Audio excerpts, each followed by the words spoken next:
en valor, etcétera, ¿no? Esto ha costado un poco menos, pero probablemente...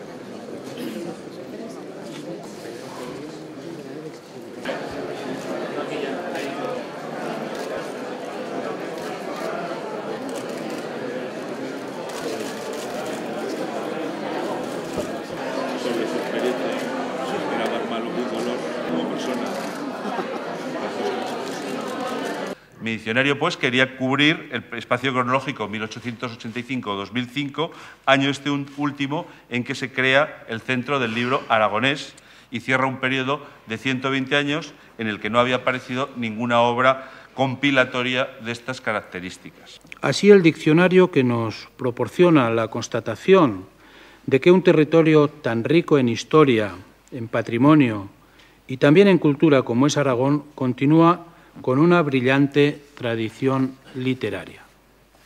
Este diccionario pone de manifiesto la excelente salud que en estos momentos, en estos años de inicio del siglo XXI, viven las letras aragonesas.